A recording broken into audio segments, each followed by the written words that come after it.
This is the open spinal cord model, and the first thing here is, if you see, this is the spinal cord going all the way down, and you can see this part here is larger than this.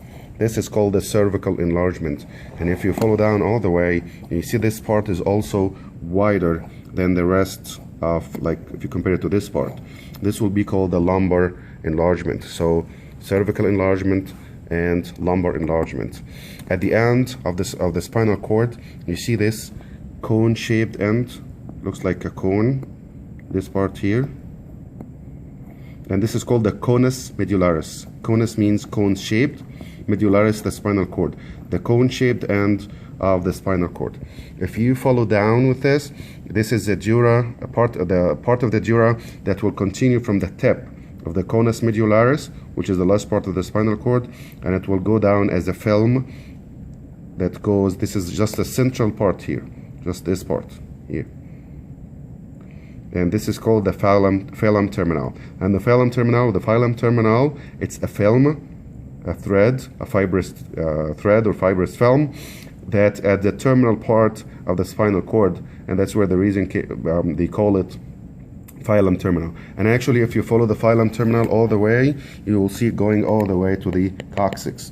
So this is the phylum terminal that help the spinal cord to stabilize the spinal cord and keep it in place. The next part will be this here. As we know, this point here is somewhere between L1 and L2. This is where the spinal cord ends, and after that we know that what's going to fill the rest of the vertebral canal, going all the way to the sacral region, the rest of the lumbar and the sacral, and this is called the Cauda equina. Cauda means tail, equina means horse. This is a horse tail. If you look at it like this, it looks, the whole thing here looks like the horse tail. And remember that the phylum terminal is right in the middle of this Cauda equina. So Cauda equina is the whole thing, and the phylum terminal just passing at the center of the Cauda equina. If you look at the plexus is here, this first plexus here, and this will be the cervical plexus. This is the neck. So neck means cervix. So this plexus here is a cervical plexus, which is from C1 to C5. This part here, this plexus here, will be the next part. This is called the brachial plexus. And if you come closer, this is C5, 6, C7, C8, G1. This is the root level. C5 and C6 will come together to make this. And this will be the superior or upper trunk. So root, trunk. This is the second level. 7 will be by itself, making the middle trunk, and C8 and T1 will join together to make the inferior. So superior, middle, and inferior trunks. After that, it's going to divide here, and after dividing, this will give you the cords. This cord, which is an extension from the inferior trunk, this cord will be the medial cord. This will be the lateral cord, and this cord going to the back is the posterior cord. This is for the brachial plexus. For the cervical plexus, there is a branch here. This is the anterior scalene muscle, or the scalene muscle here, that we did in the muscles of the neck, if you still remember. So the one nerve that goes right like this, crossing over the anterior scalene muscle, is called the phrenic nerve, and this is going to feed the diaphragm. Phrenic diaphragm. So this is the one nerve that we need to know from the cervical region. If you go down here, this part here would be the lumbar plexus. Remember, these are the ribs. So anything here is the thoracic region, and underneath, which is this part, between the end, the last rib here, and this will be the sacrum.